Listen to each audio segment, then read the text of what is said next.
So this will be second reflections. I'm gonna title this "Find Your Place Spiritually." I know I was talking about that last time, and I think that's gonna be a continued theme, definitely through these reflections. Again, it's not just a Bible study, so I'm not gonna necessarily be throwing in verses, but it will be based on biblical wisdom. So there will be verses that I'm thinking of that are associated with it.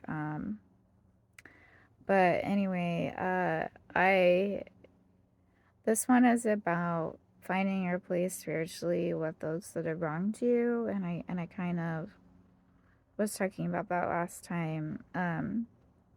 Having a balance where you're standing up for yourself verbally, but then you're also stepping back when you see that, hey, I actually don't even really belong here. Like, I'm being abused in the spirit. This isn't right. Like, so there's a time and place to speak, and then there's a time and place to step back. Well, I've been wronged, and so I'm sure there's plenty of other people that have been wronged. And so when you have a loved one that has done you wrong, one of the last things that you want from them is putting on a show and not taking full responsibility and accountability for what they did. So, if somebody cheated on you, for example, and I was cheated on, the last thing you want them to do is just make a show of Bible studies. Now, yes, they should be studying the Bible, but if it becomes a show where, like,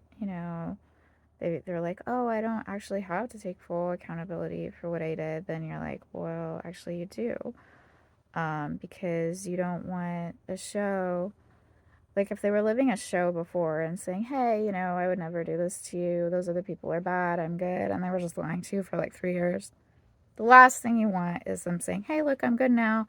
And you can feel it's a show, and you're like, well, you did that for 3 years. Like, what are you doing now? Like, you want someone to be real with you. Um, you don't want anything less than just someone being real. So, having said that, take responsibility for who you are. Take responsibility for your walk. I've been saved for years and years. Anything that I have done less than what Christ was calling me to do, I can look back and see that, and I'm like, well,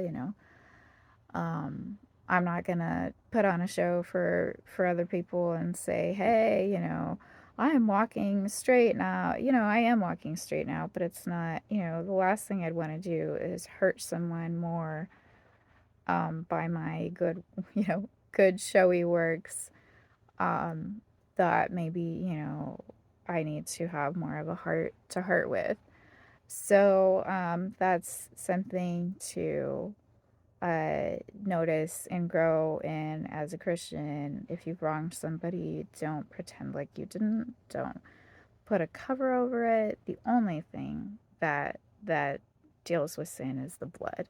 Anything you're trying to cover up over it is just gonna be spiritually felt. That person's gonna feel sick, and they're gonna be like, "Yeah, you're not really being real with me right now, and I can see it." And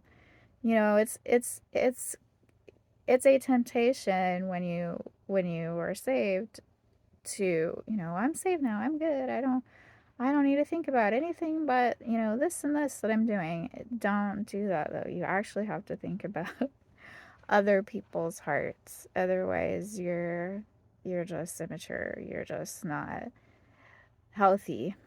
So how do you affect other people? How do things feel spiritually? What wisdom is God saying to you right now? What are the hard things that you need to do? Those things you need to be asking yourself, because this life is not easy peasy. We live in a present evil world, and this life is hard. So if you're telling yourself this life is easy, 9 times out of 10, you're probably hurting someone's feelings and not giving them what they need from you. So find where your place is spiritually. Allow God to corner the enemy for you. Allow God to hold people responsible and accountable. And you say what you need to say and back up when you're like, I don't even belong here. God can deal with this. He will deal with it. He will. God can deal with other people's bad attitudes, immaturity. God can deal with it where you can't. The end.